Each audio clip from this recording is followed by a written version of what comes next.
अस्सलाम वालेकुम स्टूडेंट। मुझे उम्मीद है आप सब लोग खैरियत से होंगे। स्टूडेंट, आज का जो हमारा टॉपिक है ना वो हमारे पास है एंडोप्लाज्मिक रेटिकुलम। ठीक है स्टूडेंट, एंडोप्लाज्मिक रेटिकुलम को स्टडी करने से पहले हम ये बात जान लेते हैं कि एंडोमेम्ब्रेन सिस्टम क्या है। ठीक है, जब हम एंडोमेम्ब्रेन सिस्टम को स्टडी कर लेंगे ना तो हमें पता चल जाएगा कि आखिर हम कौन से ऑर्गेनेल को स्टडी कर रहे हैं सेल में। स्टूडेंट, एंडोमेम्ब्रेन सिस्टम को देखें तो सेल के अंदर मेम्ब्रेन जिसे हम स्टडी कर चुके हैं और प्लस ऑर्गेनेल्स जितना भी एरिया, ठीक है, उसे हम क्या कहते हैं, जितनी भी फॉर्मेशन है जितनी भी उसकी स्टडी है, ऑर्गेनेल्स प्लस मेम्ब्रेन फॉर्मेशन को हम क्या कहते हैं, एंडोमेम्ब्रेन सिस्टम। ठीक है स्टूडेंट, ऑर्गेनेल्स में कौन कौन से आ जाते हैं हमारे पास, Golgi, endoplasmic reticulum, lysosomes, vacuole और प्लाज्मा मेम्ब्रेन। ठीक है स्टूडेंट, आज जो हमने टॉपिक डिस्कशन करनी है उसके ऊपर हमने, ठीक है, तो वो हमारे पास क्या है, एंडोप्लाज्मिक रेटिकुलम। ठीक है, ऑर्गेनेल्स में से जिस टॉपिक पे आज हम बात करेंगे वो है एंडोप्लाज्मिक रेटिकुलम। ठीक है, ये देखिए प्लाज्मा मेम्ब्रेन से लेके न्यूक्लियर मेम्ब्रेन तक जितने भी इसके अंदर ऑर्गेनेल्स हैं, जितने भी साइटोप्लाज्म, जितनी भी मतलब मटेरियल है वो हमारे पास क्या कहलाता है, एंडोमेम्ब्रेन सिस्टम कहलाता है। ठीक है student, endoplasmic reticulum, endoplasmic reticulum porter और थॉमसन, ठीक है, ये साइंटिस्ट थे, इन्होंने हमें स्ट्रक्चर दिया था एंडोप्लाज्मिक रेटिकुलम का। कब? 1945 में। एमसीक्यूज है स्टूडेंट। इसका जो एंडोप्लाज्मिक रेटिकुलम का स्ट्रक्चर जब इन्होंने देखा था ना तो इन्होंने कहा था कि एंडोप्लाज्मिक रेटिकुलम का जो सेल में स्ट्रक्चर है, स्टूडेंट ये देखें इस तरह का स्ट्रक्चर नजर आता है सेल के अंदर एंडोप्लाज्मिक रेटिकुलम का। ठीक है स्टूडेंट, इन्होंने जब एंडोप्लाज्मिक रेटिकुलम को स्टडी किया ना तो इन्होंने कहा कि सेल के अंदर जो एंडोप्लाज्मिक रेटिकुलम का स्ट्रक्चर है वो लिपोप्रोटीन से मिलके बना हुआ है। स्टूडेंट, एंडोप्लाज्मिक रेटिकुलम के फंक्शन क्या है सेल में, एक तो ये शेप, सेल की शेप को मेंटेन करता है। ठीक है, सेकंड ये मैकेनिकल सपोर्ट प्रोवाइड करता है कि जो सेल है उसको श्रिंक होने नहीं देता। ठीक है, उसके बाद स्टूडेंट एंडोप्लाज्मिक रेटिकुलम की अगर प्रॉपर डेफिनेशन जो आपकी बुक में है अगर उसको स्टडी करें तो उसमें ये लिखा है enter connected network of cisternae extended nuclear membrane to plasma membrane throughout cytoplasm in eukaryotic cell। तो यूकैरियोटिक सेल में अगर हम देखें, ठीक है, तो एंडोप्लाज्मिक रेटिकुलम की क्या डेफिनेशन है कि एक नेटवर्क है cisternae spherical and tubular membrane. ठीक है, ये इसको हम आगे डिस्कशन करते हैं। एक नेटवर्क है मेम्ब्रेन का, सर्कुलर कह लें ट्यूबुलर कह लें। ठीक है, एक्सटेंडेड फैला हुआ है न्यूक्लियर मेम्ब्रेन से प्लाज्मा मेम्ब्रेन के, ठीक है, तक, उसे हम कहते हैं हमारे पास क्या है, जो स्ट्रक्चर न्यूक्लियर मेम्ब्रेन से प्लाज्मा मेम्ब्रेन तक फैला हुआ है उसका हम क्या कहते हैं, मेम्ब्रेन की फॉर्म में, उसे हम क्या कहते हैं, हमारे पास क्या है, एंडोप्लाज्मिक रेटिकुलम। ठीक है स्टूडेंट, ये वेरी करता है सेल टू सेल। बात करें सिस्टर्नी की तो स्टूडेंट सिस्टर्नी को आप देख लें, ये स्फेरिकल और tubular membrane which separate the material present in cytoplasmic material. ठीक है, ये वो मेम्ब्रेन है ट्यूबुलर और स्फेरिकल जो साइटोप्लाज्मिक मटेरियल को सेपरेट करती है। ठीक है, एक ऑर्गेनेल से दूसरे ऑर्गेनेल को। ठीक है, और इसको हम क्या कहते हैं, हमारे पास ये जो मेम्ब्रेन है इसका नाम हमारे पास सिस्टर्नी है। ठीक है, और ये एक्सटेंडेड है, ठीक है, थ्रू आउट द सेल। ठीक है, इस स्ट्रक्चर को हम क्या कहते हैं कि हमारे पास क्या है, endoplasmic reticulum. Endoplasmic reticulum 2 types का होता है। ठीक है, उसमें रफ एंडोप्लाज्मिक रेटिकुलम और स्मूथ एंडोप्लाज्मिक रेटिकुलम आ जाते हैं। ठीक है स्टूडेंट, रफ एंडोप्लाज्मिक रेटिकुलम को देखें तो ये ग्रेन्युलेटेड होते हैं। ठीक है, मतलब कि ग्रेन्युलेटेड का मतलब ये होता है कि ये की टाइप, मतलब कि जब हम इसको सेल में देखते हैं ना ये हमें खुरदरापन महसूस होता है। ठीक है, किसकी वजह से, इसके ऊपर राइबोसोम्स होते हैं। ठीक है, राइबोसोम्स की वजह से ये क्या हमें नजर आता है, ग्रेन्युलेटेड। स्टूडेंट ये एंडोप्लाज्मिक रेटिकुलम जो है ना, ये न्यूक्लियर मेम्ब्रेन की आउटर मेम्ब्रेन से स्टार्ट होता है, ठीक है।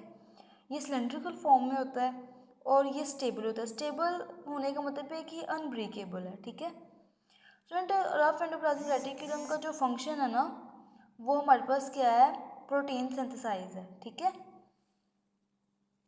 स्टूडेंट स्मूथ एंडोप्लाज्मिक रेटिकुलम में को देखा जाए तो ये ए ग्रेन्युलेटेड है, ठीक है, मतलब कि इसके ऊपर राइबोसोम्स नहीं होते, नो राइबोसोम्स, ठीक है। और ये स्टार्ट होती है जहाँ पे रफ एंडोप्लाज्मिक एंड होता है ना, उसके साथ ही ये स्मूथ एंडोप्लाज्मिक रेटिकुलम क्या होती है, स्टार्ट होती है। और जब इसको सेल में देखते हैं तो ये बिल्कुल स्मूथ सरफेस की तरह नजर आती है, ठीक है। स्टूडेंट ये वेसिकल और ट्यूबुलर फॉर्म में पाई जाती है। जब प्रोटीन से बन के जब प्रोटीन इसके अंदर से पास आउट होती है ना, तो वो वेसिकल की फॉर्म में आती है, ठीक है। मतलब कि प्रोटीन जब पास आउट होगी तो वो इसी की ही मेम्ब्रेन को अपने गिर्द कवरी करेगी और पास आउट हो जाएगी, ठीक है। ट्यूबुलर में भी, और ये ट्यूबुलर फॉर्म में भी होती है और ये वेसिकल फॉर्म में भी। सुनिए ये अनस्टेबल, अनस्टेबल का मतलब है कि ब्रेकेबल हो जाना, ठीक है। जब प्रोटीन यहाँ से पास आउट होती है तो इसकी मेम्ब्रेन को ब्रेक करके कवरी करके वो वेसिकल प्रोटीन में कन्वर्ट होती है, ठीक है। सुनिए इसके फंक्शन को देखें तो इसके फंक्शन में क्या है, ट्रांसमिशन ऑफ इम्पल्स, ठीक है, नर्व्स इम्पल्स की यहाँ बात हो रही है। उसके बाद ये क्या करती है, डिटॉक्सिफिकेशन करती है हार्मफुल ड्रग्स की, और ये कार्डिक और स्केलेटल मसल को स्टोर करती है कैल्शियम आयन इन ल्यूमन में, ये मैं आपको पहले बता चुकी हूँ, ओके।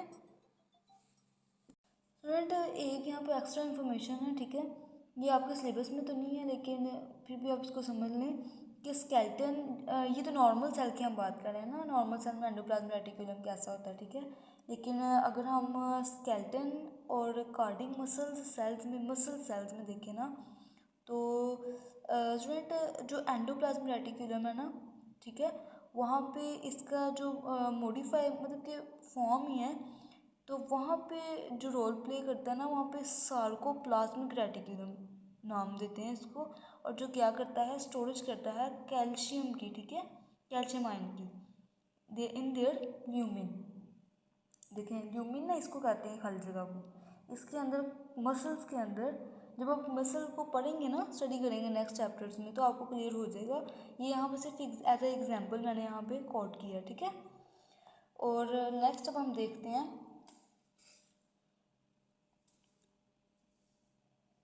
ये देखें स्टूडेंट, ये जो स्ट्रक्चर है ना, ये सारा एंडोप्लाज्मिक रेटिकुलम का स्ट्रक्चर है, ठीक है, जो सेल में होता है। स्टूडेंट देखिए यहाँ पे लिखा है many ribosomes attach on the small parallel cisternae of rough endoplasmic reticulum is called ergastoplasm, ठीक है।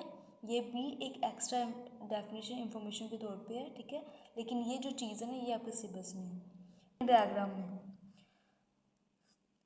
ये न्यूक्लियस है, ठीक है, सुनो, nuclear membrane, inner nuclear membrane, और ये हमारे पास आउटर न्यूक्लियर मेम्ब्रेन, ठीक है। ये देखें, ये हमारे पास इनर न्यूक्लियर मेम्ब्रेन, ये हमारे पास आउटर न्यूक्लियर मेम्ब्रेन, ठीक है। उसके बाद स्टूडेंट ये हमारे पास ना यहाँ से स्टार्ट होती है आउटर न्यूक्लियर मेम्ब्रेन से, रफ एंडोप्लाज्मिक रेटिकुलम जो है, ठीक है, ओके। स्टूडेंट देखें रफ एंडोप्लाज्मिक रेटिकुलम, ये राइबोसोम्स इसके ऊपर होने की वजह से ये क्या होता है, ग्रेन्युलेटेड होता है। मैं आपको बता दी कि रफली नज़र आता है सेल के अंदर, ठीक है।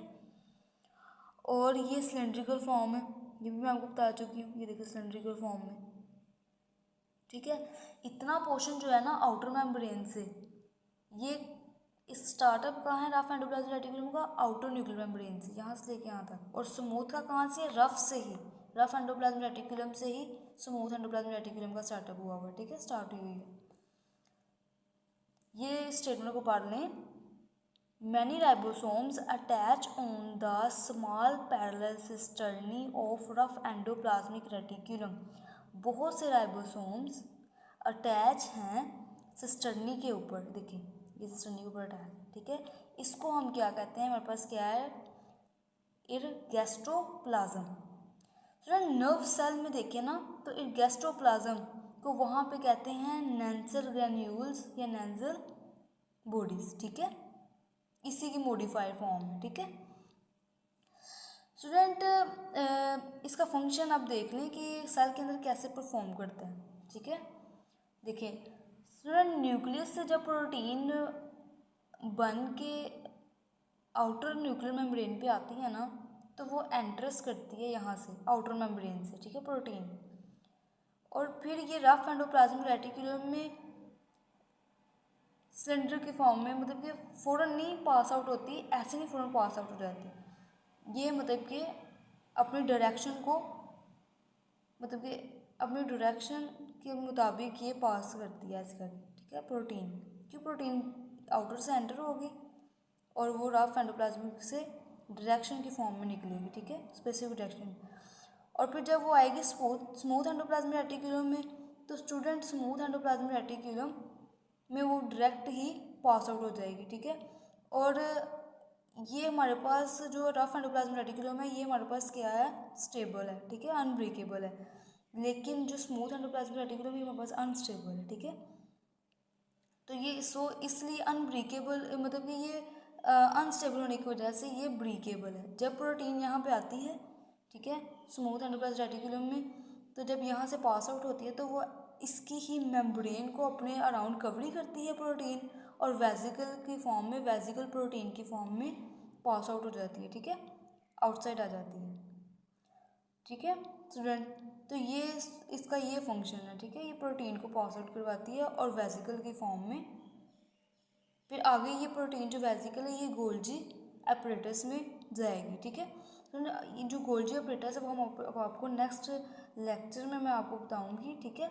आप इसको अपने ज़हन में रखिएगा, इससे अच्छी तरह पढ़िएगा, ठीक है, इसकी एक दफ़ा प्रैक्टिस कीजिएगा। तो नेक्स्ट लेक्चर में आपसे मिलते हैं, तब तक के लिए अल्लाह हाफिज़।